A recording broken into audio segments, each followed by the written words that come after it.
আরো জানিয়ে দেব, এক ব্যক্তি প্রধানমন্ত্রী ও দলীয় প্রধান থাকার বিষয়ে যা বললেন সালাউদ্দিন। আরো জানিয়ে দেব, বিএনপিকে বেঁধে ফেলতে নতুন সংস্কার প্রস্তাব। সর্বশেষে জানিয়ে দেব, যে কোনো সংকট ঐক্যবদ্ধভাবে মোকাবেলা করতে হবে বলছে টুটু। এক ব্যক্তি প্রধানমন্ত্রী ও দলীয় প্রধান থাকার বিষয়ে যা বলল সালাউদ্দিন। বিএনপির স্থায়ী কমিটির সদস্য সালাউদ্দিন আহমেদ বলেন, এক ব্যক্তি প্রধানমন্ত্রী ও দলীয় প্রধান হওয়া নিয়ে কারো কারো দ্বিমত আছে, তবে বিএনপির মতামত হচ্ছে ৭০ অনুচ্ছেদের মত ভিন্ন মত রাখার সংসদে যে দল আনুষ্ঠানিকতা পাবে সেই দলই একটি ঠিক করবে। মঙ্গলবার রাজধানীর ফরেন সার্ভিস একাডেমিতে জাতীয় ঐক্য কমিশনের সঙ্গে রাজনৈতিক দলগুলোর ১৭তম দিনের আলোচনা শেষে তিনি এসব কথা বলেন। আলাউদ্দিন আহমেদ বলেছেন, যুক্তরাষ্ট্রসহ পশ্চিমা বিভিন্ন দেশে যেখানে গণতন্ত্র আছে সেখানে দলীয় প্রধানমন্ত্রী হতে কোনো বাধা নেই। এটা ঠিক করে যারা সংসদীয় পার্টি বা জোট সংখ্যাগরিষ্ঠতা পায় তারা, আর এটা পার্টির সংসদ সদস্যদের মতে ৭.৮ জন বা আরও বেশি প্রধানমন্ত্রী হওয়ার যোগ্য থাকে। এমন কেউ প্রধানমন্ত্রী হওয়ার কয়েকদিন বা কয়েক মাস পর না থাকতে পারেন, সেক্ষেত্রে তিনি দলীয় প্রধান থেকে গেলেন আরেকজন প্রধানমন্ত্রী হতে পারেন। সুতরাং সেখানে বাধ্যবাধকতা না থাকাই ভালো। তিনি বলেছেন, তত্ত্বাবধায়ক সরকারের প্রধান উপদেষ্টা বাছাই ৫ সদস্যদের সার্চ কমিটির প্রস্তাবে এসেছে।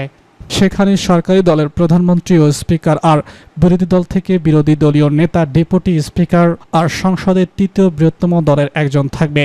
তারা বাছাই করবে। এই কমিটি সংসদের প্রতিনিধিত্ব দলের কাছ থেকে নামের আহ্বান করবে।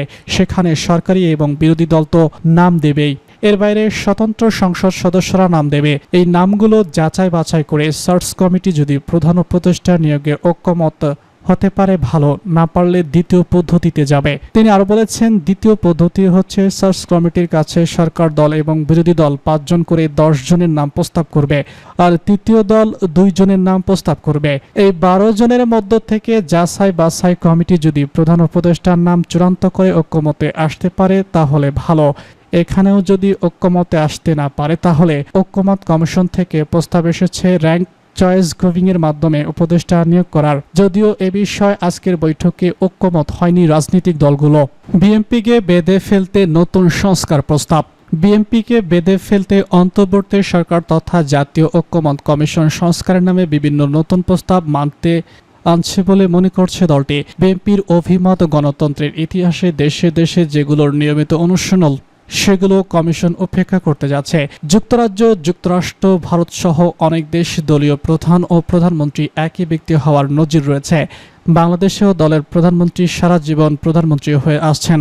সুতরাং দলের প্রধানের প্রধানমন্ত্রী না হতে পারার প্রস্তাব বিএনপি মানবে না। কমিশন এমন সংস্কার প্রস্তাব করলে তারা জাতীয় সনদে নোট অব ডিসেন্ট দেবে। সোমবার রাতে গুলশানে চেয়ারপারসনের রাজনৈতিক কার্যালয়ে অনুষ্ঠিত জাতীয় কমিটির বৈঠকে এমন আলোচনা ও সিদ্ধান্ত হয় বলে বৈঠক সূত্রে জানা গেছে।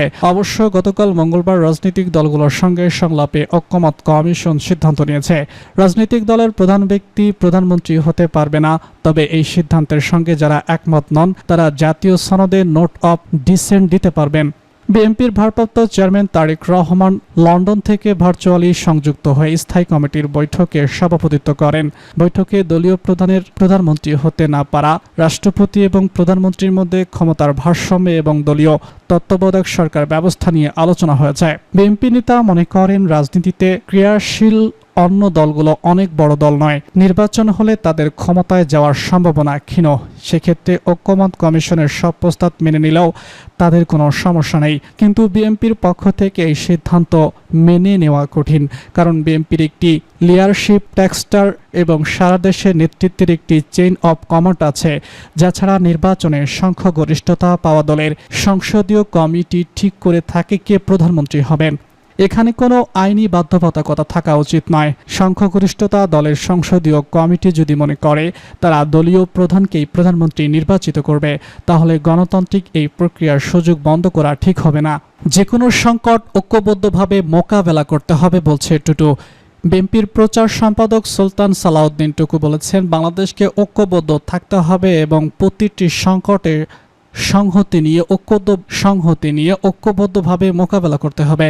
বুধবার টাঙ্গাইল সদরের ঘিয়াখালী শহীদ মিজানুর রহমান উচ্চ বিদ্যালয়ের মাঠে জাতীয় বিএনপি আয়োজিত এক দোয়া মাহফিলে তিনি এসব কথা বলেন। সুলতান সালাউদ্দিন টুকু বলেছেন, উত্তরাইল মাইলস্টোনের স্কুল অ্যান্ড কলেজ ক্যাম্পাসে বিমান দুর্ঘটনায় পুরো জাতি শোকাহত। ঘটনার পরপরই সেনাবাহিনী, ফায়ার সার্ভিসের সঙ্গে সব শ্রেণী পেশার মানুষ উদ্ধার কাজে অংশ নিয়েছে। এর মাধ্যমে প্রমাণিত হয় শোকাবহ ঘটনায় মানুষ ঐক্যবদ্ধভাবে এগিয়ে আসে। তিনি বলেছেন, ভারতকে খুশি রাখতে এবং অর্থ লুটপাটের উদ্দেশ্যে পতিত আওয়ামী লীগ সরকারের পতন মডেলের বিমান ক্রয় করেছে। এই ঘটনার নামে এভাবে খুন আর দেশের মানুষ মেনে নেবে না। বিএনপির এই কেন্দ্রীয় নেতা তথ্যচিত্রে স্বজনহারাদের প্রতি শোক ও সহমর্মিতা প্রকাশ করে বলেন, দেশের মানুষ ও রাষ্ট্রকে সহযোগী বন্ধু হিসেবে তাদের পাশে থাকতে হবে। এ সময় অন্তর্বর্তী সরকারের কাছে নিহতদের পরিবারের যথাযথ আর্থিক সহায়তা এবং হতাহতের সুচিকিৎসার সর্বোচ্চ ব্যবস্থা নেওয়ারও দাবি জানান তিনি। ঢাকার টাঙ্গাইল স্কুল অ্যান্ড কলেজের মর্মান্তিক বিমান দুর্ঘটনায় হতাহতের আত্মার মাগফিরাত ও হতাহতের সুস্বাস্থ্য কামনায় এই দোয়া মাহফিল অনুষ্ঠিত হয়। এতে টাঙ্গাইল জেলা বিএনপি, যুবদল এবং ছাত্রদল সহ স্থানীয় নেতারা অংশ নেন।